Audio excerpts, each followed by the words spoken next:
अस्सलामु अलैकुम नाजरीन। मैं वापस सैदा के बंगले वाली सड़क पर घूमा तो मेरा दिल धक से रह गया।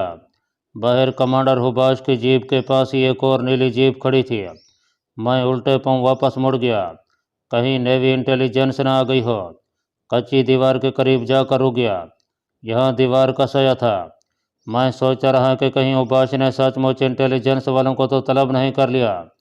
5 मिनट तक मैं वहीं साए में खड़ा रहा, फिर चलकर मोटर के पास आया और झांक कर देखा। जीप अभी तक वहीं खड़ी थी। मुझे कई किस्म के वसवसों ने घेर लिया। अगर यहाँ से भागता हूँ तो किधर जाऊँगा? मैं एक बिल्कुल अजनबी शहर में था। यहाँ पुलिस स्टेशन भी थे, फौज भी होगी, इंटेलिजेंस वालों का सब ऑफिस या हेडक्वार्टर भी होगा। अभी ये सोच ही रहा था कि मैंने बंगले में से बहरिया के 2 वर्दीपोश जवानों को बाहर निकलते देखा। उनके पीछे पीछे हुबाश भी था। हुबाश ने भी पूरी वर्दी पहन रखी थी। जब ये लोग जीपों में बैठकर सड़क पर दूसरी तरफ चले गए तो मैं धड़कते दिल के साथ बंगले की तरफ बढ़ा। अगर घर में औरतें ही हैं तो मुझे उनसे कोई खतरा नहीं था, लेकिन मुझे यहाँ से फरार होने से पहले ये ज़रूर मालूम करना था कि ये लोग किस लिए आए थे और अब किधर गए हैं। बंगले का दरवाज़ा बंद था। मैंने बटन दबाया। अंदर से मुझे घंटी की दबी दबी आवाज़ सुनाई दी। दरवाज़ा सैदा ने खुद खोला। वो मुस्करा रही थी। इश्कोल, अरे तुम इतनी गर्मी में जीप के बगैर ही कहीं चले गए? हुबाश तुम्हारे बारे में पूछ रहा था। मैं ड्राइंग रूम में आ गया। वो क्यों पूछ रहा था? आखिर तुम हमारे मेहमान हो, नौमाश के खावंद हो, और फिर शहर में अजनबी हो। मैं सोफे पर बैठ गया। सैदा मेज़ पर फलों से भरा हुआ तश्त रखते हुए बोली, वो तो तुम्हें अपने साथ ले जाना चाहते थे। मैं चौंका, लेकिन अपने जज्बात पर कंट्रोल किए हुए था। मैंने पूछा कि मुझे किस लिए साथ ले जाने वाले थे। सैदा ने कहा, कहते थे कि इश्कोल को लॉन्च में समंदर की सैर कराऊंगा। देखो आज वो पूरी नींद भी नहीं ले सके। जेटी से आदमी आ गए कि चले एक लॉन्च पकड़ी है जिसमें कुछ फ़लस्तीनी कमांडो भी छुपे हुए थे।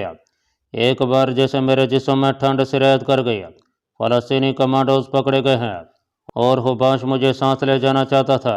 ये क्या मामला है? अगर उसने मुझे पहचान लिया है तो फिर मुझे गिरफ्तार करते हुए क्यों हिचकिचा रहा है? नहीं, ऐसी बात नहीं। उसने अभी तक मुझे नहीं पहचाना, वरना वो एक लम्हे की भी तखीर ना करता। इसराइली दुश्मन और ख़ास तौर पर फ़लस्तीनी मुसलमान जासूसों के बारे में बहुत मोहतात होते हैं और उन्हें हलाक करने या गिरफ्तार करने का कोई भी मौका हाथ से नहीं जाने देते। सैदा बोले, तुम नमाज के पास जाकर आराम करो। खाना तैयार होने में अभी कुछ देर है। तुम किस वक्त खाना खा लिया करते हो? हम तो पूरे 12:30 बजे खाना खा लेते हैं। तुम्हारे लिए ठंडा मशरूब लेकर आऊँ? मैंने महसूस किया कि सैदा बहुत बातें करती है। मैंने मशरूब के सिलसिले में माजरत चाहिए और अकबी दरवाजे का पर्दा हटाकर बेडरूम में दाखिल हो गया। यहाँ ठंडा नीम अंधेरा छाया हुआ था।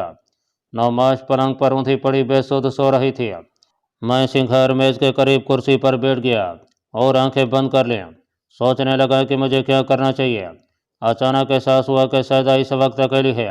उससे समंदर के साहिल के बारे में मालूमात हासिल की जा सकती हैं। मैं उठकर बाहर जाने लगा तो नौमाश नींद में बुड़बुड़ाई। मैंने रुक कर उसकी तरफ देखा। उसने पहलू बदला और एक बार फिर नींद की दुनिया में खो गई।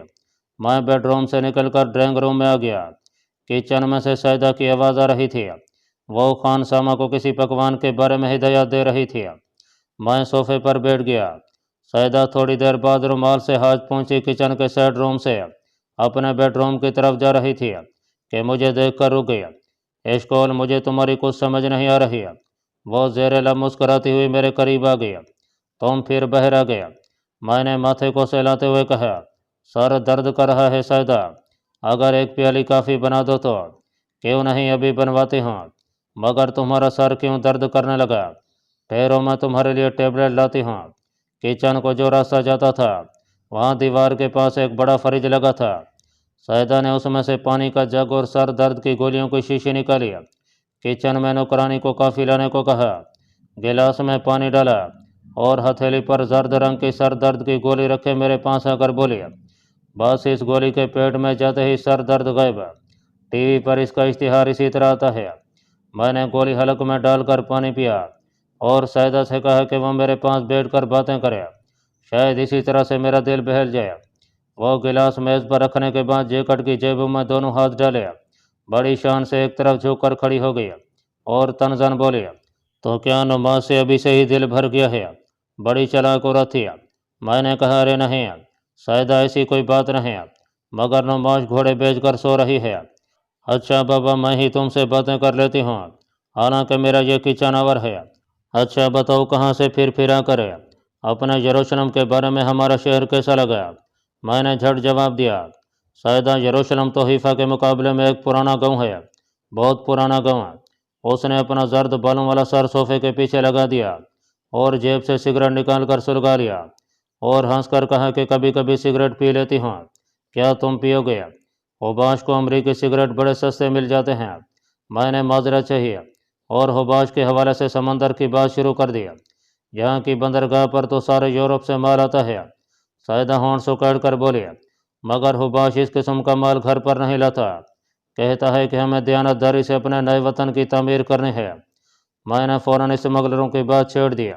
सायदा ने कहा, अरे बहिरा, रोम तो स्मगलरों की जन्नत है। देखो तो एक तरफ स्पेन है, सिसली है, तो उधर इटली है, यूनान और कुब्रस है। यहाँ स्मगलिंग नहीं होगी तो और क्या होगा? मैंने उससे जितनी बातें की उनसे मुझे सिर्फ इतनी ही मालूमात हासिल हो सकी कि साहिल समंदर वहाँ से काफ़ी दूर था और स्मगलर वहाँ से भी बहुत दूर। एक जगह समुद्री चट्टानों में माल लाते हैं, जहाँ अब हर वक्त बहरिया और कस्टम के सिपाहियों की गश्त जारी रहती है। इसका मतलब था कि स्मगलरों से आसानी से रब्ता कायम नहीं किया जा सकता था। वैसे भी मैं अजनबी था, स्मगलर मुझ पर कैसे भरोसा कर सकते थे? अगर मैं नुमाश की पोटली से 2-3 हीरे चुरा कर साथ भी ले जाऊं और स्मगलरों को रिश्वत के तौर पर दूं, तो इसकी कोई ज़मानत नहीं थी कि वह मुझे मंजिल मकसूद तक पहुंचा देंगे। हीरों के लालच में वो मुझे यरगमाल भी बना सकते थे। मैं अजीब उलझन में मुब्तला हो गया था। एक ख्याल आता कि यहाँ से रात के वक्त वापस फरार हो जाऊँ और ऊपर लुबनान की तरफ से बॉर्डर क्रॉस करने की कोशिश करूँ, मगर लुबनान में ज़बरदस्त खाना जंगी हो रही थी। वहाँ से निकलना वैसे ही कारेदार था। नौकरानी काफ़ी की प्याली लेकर आ गई। मैं खानसामा के सर पर ना खड़ी हुई तो वो ज़रूर नमक ज़्यादा कर देगा, सायदा ने कहा और मुस्कुराती हुई किचन की तरफ चली। फिर अचानक रुकी और मेरी तरफ देखकर बोली, हुबाश कह रहा था कि परसों जहाज़ कापरी जा रहा है, इसमें वो तुम दोनों की सीटें बुक करा देगा, लेकिन तुम उसे अपना शनाख्ती कार्ड दे देना। तुम तो जानते ही हो कि यहाँ शनाख्ती कार्ड कितना ज़रूरी है। और वो चली गई। मेरे पास शनाख्ती कार्ड का सवाल ही पैदा नहीं होता था। जहन्नम में जाए उसका खामद हुबाश और शनाख्ती कार्ड। मैं तो लुबनान की तरफ से ही फरार होने की कोशिश करूँगा। इस सिलसिले में मालूमात हासिल करने की ठान कर मैं उठा और बेडरूम में चला गया। सोचा लुबनान के बारे में शाम को सैदा या हुबाश से गुफ्तगू करूँगा। शनाख्ती कार्ड के बारे में कह दूंगा कि वो तो यरूशलेम में ही रह गया है। नौबाज जाग पड़ी थी और सिंघार मेज के सामने बैठी हुई अपने बालों में बुर्श फेर रही थी। आईने में से मुझे अंदर आते देखा तो उठकर मेरे करीब आ गई। उसकी आंखों में अभी तक नींद भरी हुई थी। तुम मुझे छोड़कर कहाँ चले गए थे इश्कोल? मैंने ख्वाब में देखा कि तुम एक चट्टान पर मुझे ले गए हो और फिर मुझे वहीं छोड़कर तुमने समंदर में छलांग लगा दिया। उसने ख्वाब बिल्कुल सच्चा देखा था। मैंने मुस्कराकर उसके बालों को पीछे किया और उसे तसल्ली दी कि मैं उसे छोड़कर कभी भी नहीं जाऊंगा। कितनी आसानी से मैं झूठ बोल रहा था और वह भी कितनी तेज़ी से मेरी हर बात पर एतबार करती चली जा रही थी। वह पलंग पर बैठ गई और हीरों की पोटली निकाल कर खोली और कहने लगी कि मैंने इन हीरों के बारे में सैदा को बिल्कुल नहीं बताया। तुमने तो इससे जिक्र नहीं किया। मैंने आंखें सुकड़ कर नुमाश को देखा और कहा, मुझे इनका जिक्र करने की ज़रूरत नहीं, ये तुम्हारे हीरे हैं, तुम जानो। नुमाश एकदम संजीदा हो गई। हीरों की मखमली पोटली उसने पलंग पर एक तरफ रख दिया और मेरे बाजू को पकड़कर बोली, के तुम समझते हो कि मैं इन हीरों को तुमसे ज़्यादा प्यार करती हूँ? हरगज़ नहीं। यह तो मैंने इसलिए साथ रख लिए थे कि हम जहाँ भी जाकर नई ज़िंदगी की शुरुआत करें, तुम्हें मेरी खातिर कोई तकलीफ़ ना उठानी पड़े। जानते हो कि ये कई लाख के हीरे हैं। हम इटली में एक नया मकान खरीद सकते हैं, एक छोटा सा फार्म बना सकते हैं। मुझे ख्याल आ गया कि अगर इसे एक पल के लिए मालूम हो जाए कि मेरे दिल में क्या है और मैं असल में कौन हूँ, तो खुदा जाने इस पर क्या गुजरेगी। मुझे सीधा रंगने की याद आ गई। उसे पता चल गया था कि मैं उसके मुल्क का दुश्मन जासूस हूँ, लेकिन उसे सारकश बहादुर औरत ने एक सेकंड के लिए भी मुझसे बेवफाई नहीं की थी।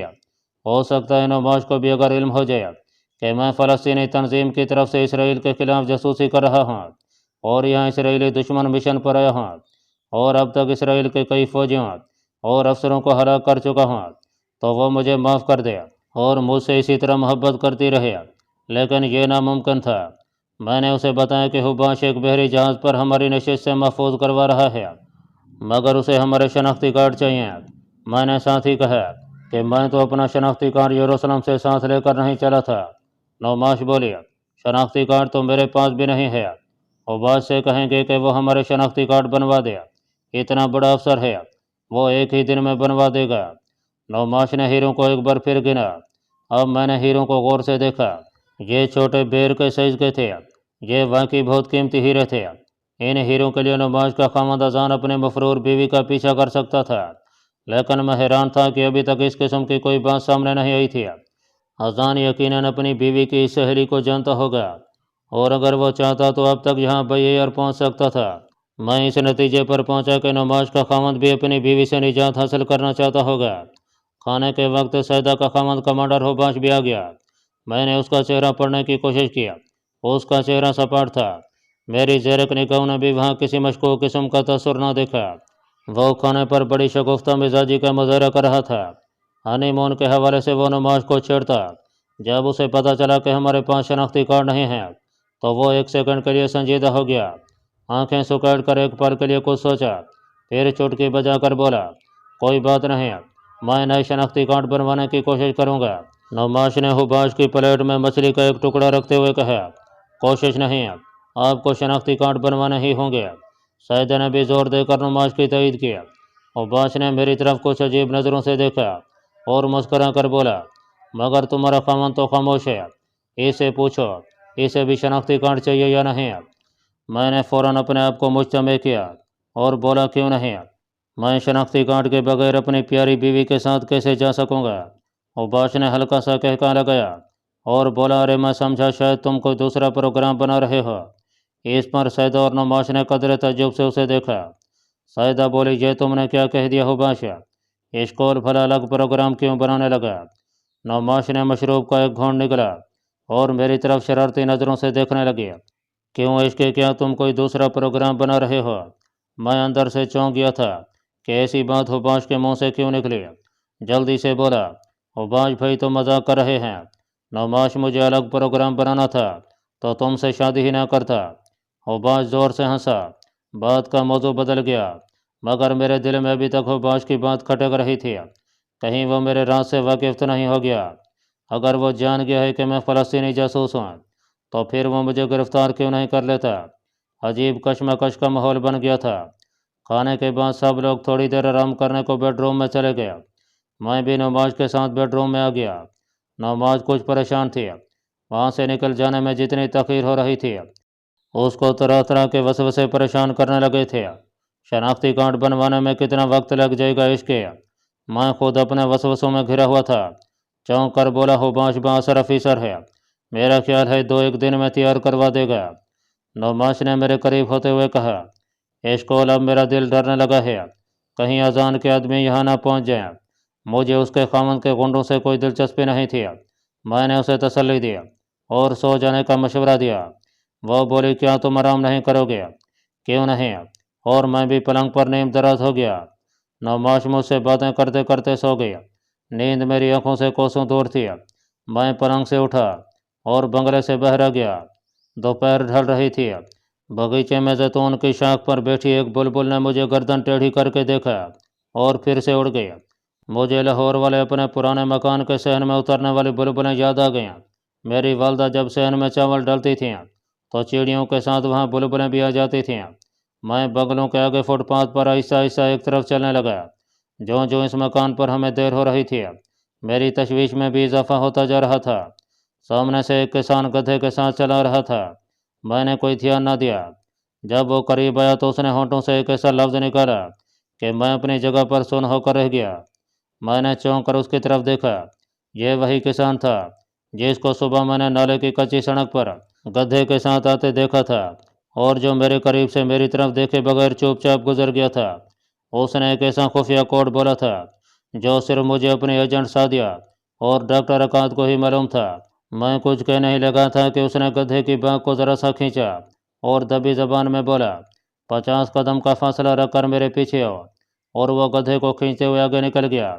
میں سمجھ گیا کہ یہ اپنا ہی آدمی ہے اور یہاں مامور ہے، مگر حیرانی کی بات یہ تھی کہ اسے میرا پتہ کیسے چلا، اس نے مجھے پہچانا کیسے؟ مگر یہ سب کچھ ہو سکتا تھا، اس نے جو کوڈ لفظ بولا تھا وہ اس امر کی حتمی دلیل تھا کہ وہ اپنا ہی ایجنٹ ہے۔ میں فٹ پاتھ پر بنگلے کے باغیچے کی دیوار کے ساتھ لگ کر رک گیا۔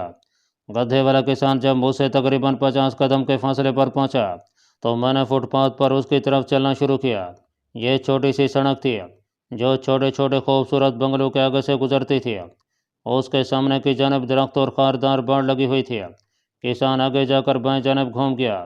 تھوڑی دیر بعد میں بھی ادھر کو مڑ گیا۔ یہاں نشیب تھا۔ یہ سڑک نشیب سے اتر کر ایک باغ کی دیوار کے پاس جا کر ختم ہو گئی تھی۔ یہاں باغ میں جانے کے لیے دیوار میں ایک دروازہ بنا ہوا تھا جس کے پٹ غائب تھے۔ کسان اس دروازے میں سے گزر کر باغ میں داخل ہو گیا۔ میں 50 قدموں کے فاصلے پر تھا۔ آہستہ آہستہ چلتا میں بھی باغ میں چلا گیا۔ یہ باغ کے پارک یا ہمارے باغ جناح جیسا باغ نہیں تھا، بلکہ ناشپاتی اور مالٹوں کا باغ تھا جو ویران تھا۔ تھوڑے تھوڑے فاصلے پر درخت لگے تھے، بیچ میں خشک گھاس اگی ہوئی تھی۔ ایک جانب درختوں کے پیچھے کوٹھڑی تھی جس کے باہر ایک لکڑی کی چرخی پڑی تھی۔ ایک طرف خشک شاخوں کا ڈھیر لگا تھا۔ کسان کوٹھڑی کے پاس جا کر رک گیا۔ اس نے گدھے کو ایک درخت سے باندھا، اس کے آگے چارہ ڈالا اور کوٹھڑی میں چلا گیا۔ میں بھی درختوں میں سے آہستہ آہستہ گزرتا وہاں آ گیا اور خشک شاخوں کے ڈھیر کے پاس بیٹھ گیا۔ اتنے میں کسان کوٹھڑی سے باہر نکلا۔ اس کے ہاتھ میں ایک پھاوڑا تھا۔ اس نے میری طرف دیکھا اور بولا، پھر کبھی آنا، ابھی یہاں تمہیں کوئی کام نہیں مل سکتا۔ میں نے تعجب سے اسے دیکھا کہ یہ کیا کہہ رہا ہے۔ فوراً سمجھ گیا کہ وہ حکمت عملی سے کام لے رہا ہے۔ میں نے کہا، بھائی میں بیکار ہوں، چھوٹے چھوٹے بچے ہیں، کوئی چھوٹا موٹا کام مل جائے تو میں دعائیں دوں گا۔ اس نے پھاوڑا ایک درخت کے پاس رکھ دیا اور ادھر ادھر ایک گہری نگاہ ڈالی، پھر درخت کی جھکی ہوئی خشک ٹہنی کو توڑ کر اس کے پتے جھاڑنے لگا اور دبی زبان میں مجھے ہدایت کی کہ میں کوٹھڑی میں داخل ہو جاؤں۔ میں نے ایسا ہی کیا۔ کوٹھڑی میں کونے میں چارے کا ڈھیر لگا تھا۔ دیوار سے گدھے کی لگام اور زین لٹک رہی تھی۔ عقبی دیوار میں چھت کے پاس ہوا کے لیے ایک سوراخ بنا تھا۔ میں چارے کے ڈھیر کے پاس بیٹھ گیا۔ کسان کھانستا اندر آ گیا اور وہ میرے پاس بیٹھ گیا۔ کچے فرش پر انگلی سے لکیریں بناتے ہوئے بولا، تم بڑی خطرناک جگہ پر ٹھہرے ہوئے ہو۔ میں نے کہا، اس کے سوا کوئی چارہ نہیں تھا۔ وہ اٹھا چارے کے ڈھیر کے پیچھے گیا، ڈھیر میں ہاتھ ڈال کر ایک ماچس کی ڈبیا نکال کر مجھے دیا اور کہا کہ اب فوراً یہاں سے چلے جاؤ، اس ماچس میں تمہارے لیے سب کچھ موجود ہے۔ میرے اٹھنے کا انتظار کیے بغیر وہ باہر نکل گیا۔ میں بھی باہر آ گیا۔ وہ پھاوڑے سے ایک کیاری کی مٹی برابر کر رہا تھا۔ میں نے اسے کوئی بات نہ کی کیونکہ میں جانتا تھا کہ ایسے موقعوں پر ضرورت سے زیادہ ایک لفظ بھی نہیں نکالا جاتا۔ ماچس میں نے جیب میں رکھ لی تھی۔ باغ سے نکل کر حباش کے بنگلے کی طرف چل پڑا۔ اس ایجنٹ نے بھی اس امر کی تصدیق کر دی تھی کہ میرے لیے حباش کا بنگلہ خطرناک ثابت ہو سکتا تھا۔ میں نے واقعی یہاں کر غلطی کی ہے، اب کیا کروں؟ یہی سوچتا میں بنگلے کے قریب پہنچا تو حباش بنگلے سے نکل کر اپنی جیپ کی طرف بڑھ رہا تھا۔ میری طرف دیکھ کر کہنے لگا، کیا تم دوپہر کو آرام نہیں کرتے اشکول؟ میں نے کہا، تھوڑی دیر آرام کیا تھا، پھر چہل قدمی کو نکل آیا۔ حباش نے جیپ اسٹارٹ کر دی تھی۔ اسے بیک کر کے گھمایا اور کھڑکی سے سر باہر نکال کر میری طرف دیکھا۔ آج تمہارے آئی ڈی کارڈ ضرور بن جائیں گے، فکر نہ کرنا۔ اور وہ ہنستا ہوا جیپ لے کر ایک طرف چل دیا۔ اب مجھے محسوس ہونے لگا کہ حباش کو میرے بارے میں کچھ معلوم نہیں ہے۔ اپنا ایجنٹ نے محض اس لیے خطرے کا اظہار کیا ہے کہ مجھے کسی بحریہ بری یا فضائیہ کے افسران کے ہاں نہیں ٹھہرنا چاہیے تھا۔ یہ لوگ میرے لیے مصیبت کا باعث بن سکتے تھے۔ میں تیز تیز قدم چلتا اپنے بیڈ روم میں آ گیا۔ نوماش ابھی تک سو رہی تھی۔ میں جلدی سے باتھ روم میں گیا، اندر سے چٹکنی لگائی اور جیب سے ماچس نکالی۔ اندر ایک زرد رنگ کا طے کیا ہوا کاغذ رکھا تھا۔ اسے کھولا تو کوڈ الفاظ میں صرف اتنا لکھا تھا، مین بلیو وارڈ ہیبرون انٹرسیکشن۔ دہنی جانب نیلی گاڑی کھڑی ہو گئی۔ سفید داڑھی والا ڈرائیور فوراً پہنچا۔ میں نے نشانیوں کو اپنے ذہن میں اچھی طرح سے بٹھایا، کاغذ کے پرزے کو ماچس کی تیلی سے جلا کر کموڈ میں بہا دیا اور چٹکنی آہستہ سے اتار کر بیڈ روم میں نکل آیا۔ نوماش گہری نیند میں تھی۔ میں دیر نہیں کرنا چاہتا تھا، یہ میرے اپنے لوگ تھے۔ यकीनन इन्हें मेरे बारे में खबर मिल गई थी कि मैं किस हाल में कितनी मुसीबतें झेलता हुआ यहाँ तक पहुँचा हूँ। बाथरूम से निकला तो बतूनी सैदा मिल गई। वो फ्रिज खोले, उसमें से कुछ निकाल रही थी। कहाँ चले? मेरी तरफ देख कर बोली। मैंने गर्दन खुजाते हुए एक बनौटी जमाई ली और कहा कि ज़रा चहलकदमी को जा रहा हूँ। नमाज सो रही है। सैदा मैनिखेज अंदाज में मुस्करा रही थी, गर्दन को असबात में हिलाती, हाथ में चीनी का सफ़ेद प्याला लिए किचन की तरफ चली गई। मैं एक बार फिर बंगले से बाहर था। कुछ दूर तक ऐसा ऐसा चलता रहा। सड़क की चढ़ाई चढ़ने के बाद दूसरी तरफ आया तो तेज तेज चलने लगा। एक खाली टैक्सी चौक में ही मिल गई। मैंने man below ward Hebron intersection कहा और ड्राइवर बगैर कोई सवाल किए उधर को चल पड़ा। टैक्सी हीफा के मरूफ और ट्रैफिक ज़्यादा बाज़ारों से होती मैन बिलो वार्ड आ गई। यह एक बहुत ही कुशादा सड़क थी। दोनों जानेब ऊंची ऊंची इमारतें काफ़ी फासले पर थीं। टैक्सी तेज़ी से चली जा रही थी। सड़क बिल्कुल सीधी थी, कभी नशे में चली जाती और कभी हल्की सी चढ़ाई आ जाती।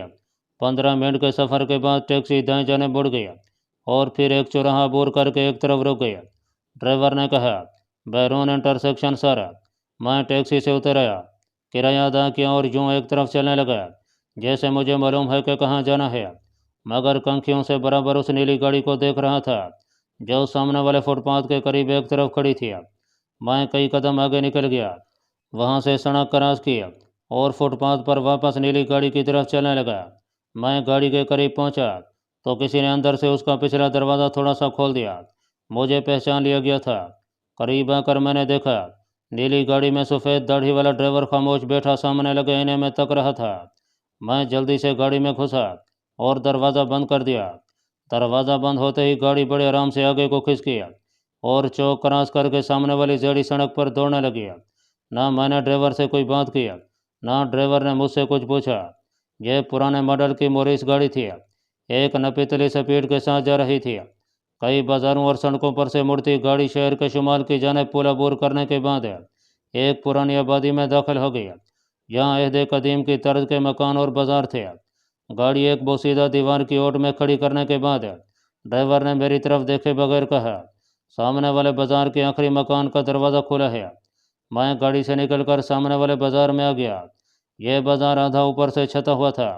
दुकानें ज़्यादातर नवादरात की थीं। कई यूरोपीय सियाह जोड़े खरीदो फरोख्त कर रहे थे। मैं सर झुकाए खामोशी से चलता बाजार के दूसरे सिरे पर पहुंच गया। यहाँ बाजार बंद हो गया था। बाएं जानिब एक मकान की एक जानिब झुका हुआ लकड़ी का दरवाज़ा आधा खुला हुआ था। मैं बगैर सोचे समझे उसमें दाखिल हो गया। डेवड़ी नीम तरीक थी। सामने तंग ज़ेना ऊपर वाली मंजिल को जाता था। मैं एक लम्हे के लिए वहाँ रुक गया। ऊपर से किसी की धीमी आवाज़ आई, चले आओ, ये कोई जाल तो नहीं है, मैंने सोचा। फिर खुफिया कोड का ख्याल आया जिसमें गधे वाले किसान ने मुझसे बात की थी। यह खुफिया कोड ऐसा था जो सिवाय मेरे सादिया और डॉक्टर अकाद के चौथा वही शख्स जान सकता था जो हमारा एजेंट हो। मैं नीम तरीक ज़ने की सीढ़ियाँ चढ़ने लगा। दूसरी मंजिल में एक छोटा सा कमरा था जिसके फर्श पर पुराना कालीन बिछा था। एक तरफ लकड़ी के 2-4 खोखे पड़े थे। बाजार वाली खिड़की बंद थी और उसके पास ही एक बूढ़ा आदमी लकड़ी की तख्ती पर खुदे हुए फूलों की चाकू से नोक पलक दुरुस्त कर रहा था। उसने लंबा चौगा और यहूदियों वाली टोपी पहन रखी थी। उसके आगे काफ़ी की चैनक और फंजान पड़े थे। उसने मेरी तरफ ऐनक के पीछे से देखा और बोला, तुम्हारा माल तैयार है, यहाँ बैठ जाओ, काफ़ी पियो, मैं तुम्हारा माल दूसरे कमरे से लाता हूँ। वह उठकर दूसरे कमरे का पर्दा उठाकर अंदर चला गया। मैं खामोशी से कालीन पर बैठ गया। कमरे में रोशनी सिर्फ 2 रोशनदानों से ही आ रही थी। बाजार वाली दोनों खिड़कियां बंद थीं। मैं सोच रहा था कि इन लोगों ने मुझे किस लिए बुलाया है। एक तरह से मुझे हौसला भी हो गया था कि मेरे आदमी यहाँ मौजूद हैं और अब मुझे यहाँ से निकलने में ज़्यादा दिक्कत का सामना नहीं करना पड़ेगा। दरवाजे का पर्दा एक तरफ हटा और मेरे सामने सियाह आँखों और नीम सुनहरी बालों वाली फ़लस्तीनी मुजाहिदा और मेरी देरीना साथी सादिया खड़ी मेरी तरफ देखकर मुस्करा रही थी।